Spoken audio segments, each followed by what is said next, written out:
Hey, what's going on everybody, Shimuk here, and today I'm going to give you a quick video on my thoughts of Hot Pursuit Remastered. Of course, we know nothing about it as of right now, and I think that suits this video better knowing very little about it. Basically, there was a leak, I think on an Australian retailer, I believe, and we know that a Hot Pursuit Remaster is coming. No surprise, you know, we got Mafia, Saints Row, Final Fantasy, the Resident Evils. I mean, just remasters are coming up left and right because people are running out of ideas, frankly. So it makes sense that a Need for Speed gets remastered. So there's no stopping it now. Hot Pursuit's the one getting remastered. I know people really don't really care because, I mean, I got some gameplay going on here. You can see the game looks solid. It's 10 years old and it really doesn't look like it. It's a solid looking game, and you know, you think, what are you really gonna improve here? And I think the Mafia Definitive Edition, despite some concerns about the gameplay of it, it truly does look phenomenal. Not the Mafia 2 remaster, the remaster of the original Mafia. It really does look graphically superior to the old one, and you start to think, what can they really do here to make this look extremely better in a realistic capacity? You can make it look photorealistic if you want, but that's not what's going to happen. They're going to touch up the engine it was built on and not port it into a whole new engine like they did for Mafia. At least I don't believe that'd be a viable option. I don't think they did that with Burnout Paradise Remastered either, so I wouldn't expect that here. But basically what I'm going to do in this video, I know this is a bit of a long intro, but I want to give you a list of stuff that I want and then the stuff that I expect. So sort of going on with the title, what I want versus what I expect. Maybe I can do this with Assassin's Creed Valhalla, Halo Infinite. If you guys like this sort of style of video, it's obviously unscripted. I just have like a list of the stuff I want and the stuff I expect. It's obviously a lot easier for me to make these videos. So if you're interested in that for any upcoming games, just let me know. And as for upcoming videos, should have the Crew 2 versus Forza Horizon 4 one soon, another racing game related one soon. That'll be a little surprise. And then basically in the future, whenever there's a sequel to a game series I've covered, you can absolutely expect a video on that. So Valhalla, whenever that comes, you can expect a video on it. Infinite, whenever that comes out, and so on. So let's get into it. And first off, I just wanted to give the quick disclaimer. I won't be going over the gameplay, like the driving physics and, you know, the balancing of the weapons, and as well as the, you know, like the main mission menu, things like that. I think that'll remain exactly the same. Did for Burnout Paradise Remastered, and I think we can expect that here. I don't think they're going to change anything. So let's get on to the actual list.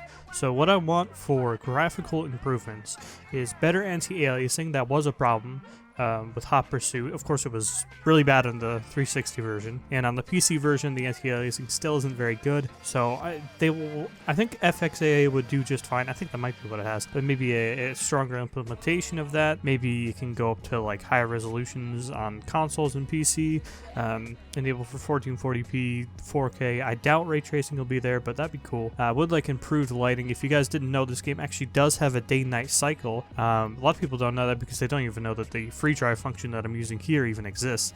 But yeah, it does have a day-night cycle, and it actually looks really pretty. I think just some of the sunbeam effects and the way it interacts with the environment could be improved a little bit. You know, how the surfaces of the cars and the ground and the road, how that all captures the light could be improved. And I would absolutely like to see 60 FPS on all platforms, not just on PC. Of course, it's going to be 60 FPS on PC, we know that, at least, and hopefully you can go an unlocked frame rate as well. But I really would like to see locked 60 on consoles as well, not just the PS4 Pro and Xbox One X, but on all platforms. I think that's really important to get the visceral feeling from this game that it provides. I mean, 30 FPS just doesn't do the game's action justice, I think. And so what I expect them to do is do an implementation of temporal anti-aliasing, which, you know, has its issues with ghosting and such, but it is really effective, especially when remastering games. So we could see that with Assassin's Creed 3 Remastered. And I think they might have minor lighting and shading improvements. I don't think it'll be the big, huge, like you know, lighting can really bring life to an image. and I don't think it's going to be quite as good as I'm hoping, but I do think they'll improve the lighting in some way. Maybe with like subsurface scattering and things like that. And I think they will do minor texture improvements on maybe on the car models. Car models are actually really nice, but it will depend, how nice they look will depend on how they interact with any new lighting systems they might implement. So they might want to improve the textures on the vehicles, or they might not even have to, and they'll just improve, say, some of the civilian cars look really bad. Some of the ground textures, not the road, the ground textures look really bad. They probably want to improve those a little bit, particularly when catching the lighting effect. I know they had to do that in Assassin's Creed 3 Remastered, which I just finished, by the way. That's why I'm referencing it so much. They had to redo some of those textures just because when it was catching the light, it just looked really off. And they had to improve the faces somewhat, and they couldn't fully fix it, and some of the faces in AC3 Remastered look really bad. And the same sort of issue might happen with the cars here, and that is a worry, but I think they'll be able to make it look decent enough. You want to make sure everything looks like it's blending into the environment. You know, you want to make it look like the cars are really there and they're not just sticking out because they're such higher detail than the rest of the world. And so the next thing that I want is all DLC cars and events. And you might be saying, there's DLC in Hot Pursuit? Yes, there was, but it was never released for PC, and that is just the weirdest thing to me, because you're just letting go of money, essentially. It's just free money. You just bring it over to the PC. I'm not sure if there was some sort of issue. I can't really fathom how these DLC vehicles would be an issue, but you can see here with my beautiful phone on my I think it's a 15-year-old television at this point, on my 360 version of the game, which does have all the DLC. I'm going to go through all the DLC here, maybe speed it up a bit for this section. But there was a lot of DLC. I think it added another third to the totality of the car list. I think it added an equivalent amount of cars for both the racers and the cops, so that's great.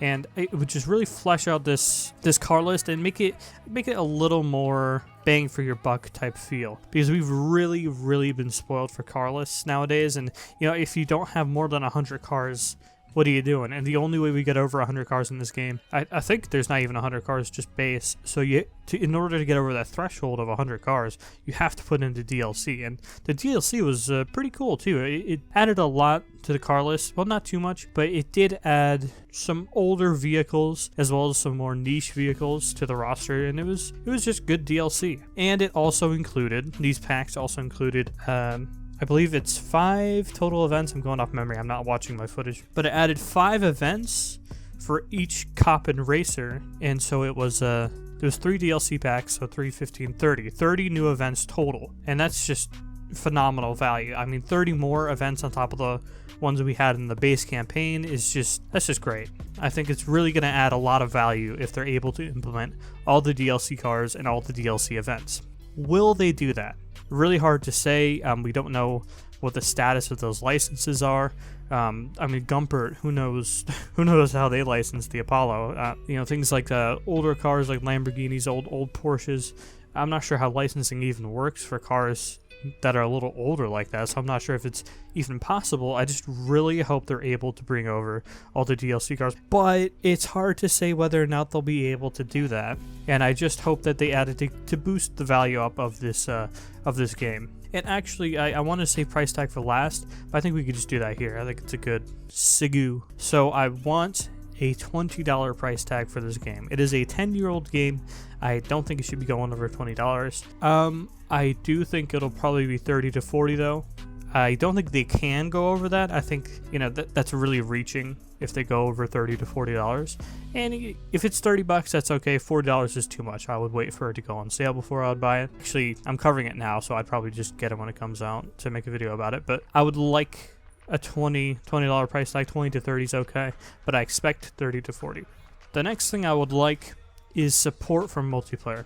Now, if you don't know multiplayer in Hot Pursuit, super simple. You just boot up a lobby, boot up an event, and it's 4 cops, 4 racers, all in one vehicle class. As you saw in the DLC section, it was split up into 5 different classes. So you select one class, and then you get 4 people on each side, and it was just a blast. I mean, some of the vehicles and weapons were really unbalanced, and that's unfortunate. Maybe they can detune like the EMP, for instance, in multiplayer. Maybe they can add some balancing to the multiplayer. But really, all I want is for multiplayer to be supported in the remaster. I think it's just a blast, and it just adds so much to the game, because you finish the event list in this game, and the game's kind of over. You can improve your time, but the game is out of new things to show you at that point once you're done with all the events. So adding multiplayer just adds so much value to it if they want to, especially if they're going to put it at the closer to $40 range. I think they would really need multiplayer to really sell people on this. And just a small thing here, I would like the game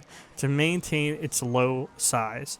I actually have Hot Pursuit installed. Let me check how big it is. Okay, Need for Speed Hot Pursuit is 7.83 gigabytes.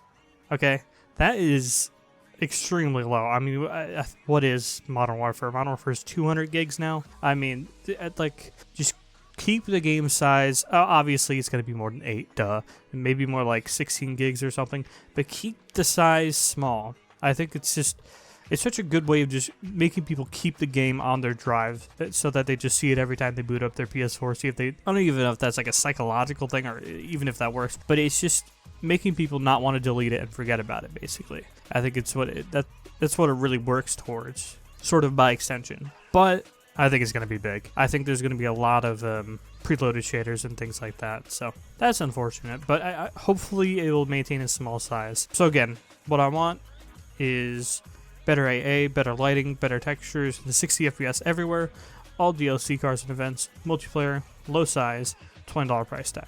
So that's what I'd like to see, and I'll give you guys an update when it comes out. So thank you guys for watching.